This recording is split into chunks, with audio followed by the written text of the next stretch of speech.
और अब बात नीट की परीक्षा की, जिसे लेकर बवाल जारी है। सुप्रीम कोर्ट ने मामले पर सुनवाई के दौरान सख्त रुख अपनाते हुए कहा है कि इम्तिहान की विश्वसनीयता पर असर पड़ा है। नेशनल टेस्टिंग एजेंसी को नोटिस जारी करते हुए जवाब इस पर मांगा गया है। अन्य याचिकाओं के साथ 8 जुलाई को इस पर सुनवाई होगी। दरअसल मेडिकल स्टूडेंट्स ने परीक्षा आयोजित कराने वाली एजेंसी एनटीए पर कई सवाल खड़े कर दिए हैं। छात्रों का मानना है कि इस बार परीक्षा में कोई ना कोई गड़बड़ी हुई है, क्योंकि इतिहास में पहली बार ऐसा हुआ है कि 67 स्टूडेंट्स को पूरे मार्क्स मिल गए हैं। इसके अलावा एक ही सेंटर से कई टॉपर्स निकलना भी नीट को शक के घेरे में खड़ा कर रहा है। याचिका में पूरे मामले की जांच एसआईटी से कराने की भी मांग की गई है।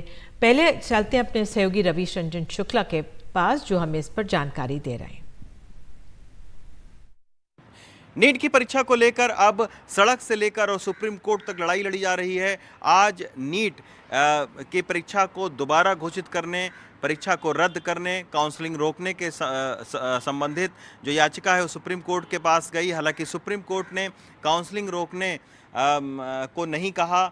सुप्रीम कोर्ट ने परीक्षा के दोबारा परिणाम भी घोषित करने को नहीं कहा। सुप्रीम कोर्ट ने एनटीए को फटकार जरूर लगाई और कहा कि इससे परीक्षा की जो पवित्रता है वो कहीं ना कहीं प्रभावित हुई है। सुप्रीम कोर्ट ने याचिका में जितने सवाल और जितनी शंकाएं उसमें व्यक्त की गई थी, उन सभी का जवाब जो है वो एनटीए से मांगा है। याचिका में ये कहा गया कि जो नीट की परीक्षा हुई है उसमें एक ही सेंटर के 67 जो छात्र हैं वो 720 में से 720 उनको नंबर मिले, यानी वो लोगों ने एक ही परीक्षा केंद्र के टॉप किया। दूसरी बात कही गई कि ये सभी छात्र एक प्रतिष्ठित कोचिंग संस्थान के हैं। तीसरी बात उसमें कही कि जब पूरी दुनिया पूरे भारत में जब लोकसभा के रिजल्ट आ रहे थे, उसी समय अचानक जो है वो नीट के परीक्षा फल घोषित किए गए। पांचवी बात उसमें कही गई कि जो नीट के परीक्षा केंद्र हैं, जो एनटीए के परीक्षा केंद्र हैं, जो 6 परीक्षा केंद्र हैं जहां पर एनटीए ने ग्रेस मार्क दिया छात्रों को, उसका न्यूनतम और अधिकतम नंबर नहीं बताया गया। क्या क्राइटेरिया है जिसकी वजह से इन छात्रों को ग्रेस मार्क दिया गया।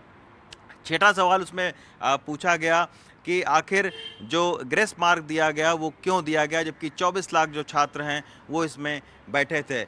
एनटीए का हालांकि ये कहना है कि ये पूरी जो परीक्षा है वो पारदर्शी तरीके से करवाई गई है। केवल 1600 जो छात्र हैं उनकी शिकायतें आई हैं और उनकी शिकायतों की 4 सदस्यीय कमेटी जांच कर रही है, जो 1 सप्ताह के भीतर रिजल्ट देगी। हालांकि याचिका में ये भी कहा गया था कि लीक हुआ है पेपर और जो है वो कई सारे डमी कैंडिडेट बैठे हैं, तो उस पर एनटीए ने स्पष्ट रूप से कहा कि पेपर लीक कहीं नहीं हुआ है और ऐसी हमें कोई जानकारी नहीं मिली है। लेकिन फिर भी एक चिंता पेरेंट्स की तरफ से व्यक्त की जा रही है। हज़ारों छात्रों के भविष्य का सवाल है, इसलिए ये चाहिए कि एनटीए को इन सारे सवालों का कहीं ना कहीं जवाब देना चाहिए। दिल्ली से पवन तिवारी के साथ रवीश रंजन शुक्ला, एनडीटीवी इंडिया। तो नीट की परीक्षा को लेकर बवाल मचा हुआ है और सुप्रीम कोर्ट ने भी सख्त रुख अपनाया है। एनटीए से कहा है कि जवाब दीजिए जिस तरह की परिस्थितियां बनी है। हमारे साथ बात करने के लिए सीप पहुजा हैं, जो कि ये एक याचिका करता है। सीप, आपसे जो सुप्रीम कोर्ट का रुख आज रहा है, क्या उससे कुछ राहत मिली है? Thank you for having me. देखिए, 24 लाख बच्चा इस एग्जाम को देता है। इस एग्जाम को देने के लिए बच्चा बहुत मेहनत करता है एंड मेहनत करने के बाद ये जो पहली रूलिंग आई है सुप्रीम कोर्ट की, उसमें कुछ ज्यादा राहत नहीं मिली है। इसमें उन्होंने क्लियरली मना कर दिया है कि काउंसलिंग पर अब स्टे नहीं लगेगा एंड एनटीए को ये जरूर फटकार लगाई है कि उनको अब जवाब देना पड़ेगा। 8 जुलाई तक का उनको समय दिया गया है एंड अब इसकी अगली पेशी, जो अगला रिजल्ट आएगा, वो 8 जुलाई के तकरीबन आएगा। लेकिन मैं ये भी हाईलाइट करना चाहूंगी कि ये जो याचिका थी ये रिजल्ट से पहले डाली गई थी। रिजल्ट से पहले इतनी चीजें क्लियर नहीं थी, सिर्फ एक ही मुद्दा था कि शायद पेपर हमारा लीक हुआ है। असली मुद्दे रिजल्ट आने के बाद सामने आए हैं कि बहुत सारे बच्चों के 67 बच्चों के 720 आउट ऑफ 720 मार्क्स आ गए हैं। बहुत सारे बच्चों को ग्रेस के तौर पे 718 719 अंक दिए जा रहे हैं, जो कि टेक्निकली नहीं पॉसिबल है। एनटीए ने अपनी पुष्टि कर दी है यहाँ पर कि हमने ग्रेस इसीलिए दिए क्योंकि टाइम बहुत कम मिला था कुछ सेंटर्स पे। लेकिन हमारा सवाल ये है कि आपने सिर्फ ग्रेस उन 1563 स्टूडेंट्स को दिए। एंड जो 1563 स्टूडेंट्स हैं, ये वही हैं जो एक्चुअल में आपके पास पहुंचे। बहुत सारे सेंटर्स पे बच्चे ऐसे भी होंगे रिमोट लोकेशन में, जो बच्चे शायद आप तक अपनी आवाज नहीं पहुंचा पाए, कि उनको भी समय कम मिला था। और जिस फॉर्मूला से ये ग्रेस दिया गया है उसमें बिल्कुल भी क्लैरिटी नहीं है। उन्होंने बोला कि 2018 में क्लैट के एग्जाम में हमने एक फॉर्मूला लगाया था नॉर्मलाइजेशन का, उसके तहत हम ग्रेस दे रहे हैं।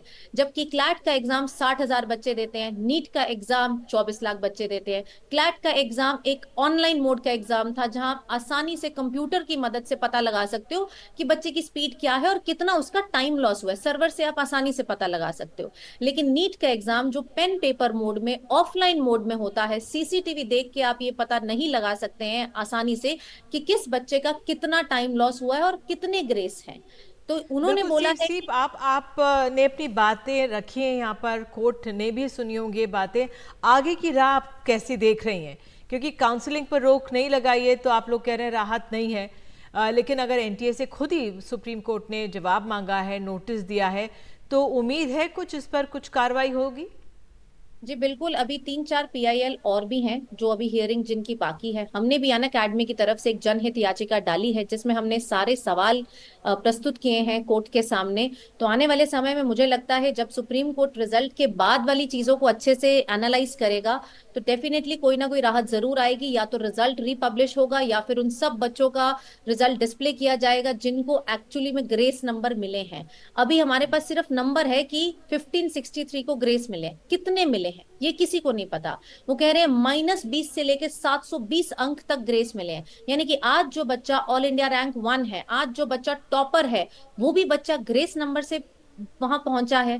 तो मेरा सवाल सबसे इतना ही है कि हम फ्यूचर में जो बच्चे एम्स में जाने वाले हैं, हम अपना फ्यूचर, हमारी हेल्थ मिनिस्ट्री का फ्यूचर किसके हाथ में डाल रहे हैं? जो बच्चा शायद सीप, एक सवाल ये भी है, एक्चुअली देखिए नंबर सीप, लेना इसमें था। एक सवाल ये भी है कि जो जिन बच्चों का चयन हो गया है, जो रिजल्ट लेकर आप काउंसलिंग का इंतजार करें जिस पे रोक नहीं लगी है, उनका भी भविष्य फिर अधर में लटक रहा है। तो वे फॉरवर्ड क्या दिख रहा है? एक तरफ आपकी याचिका है, लेकिन जिन बच्चों का चयन हो गया है, वे आगे की राह कैसी दिख रही है आपको?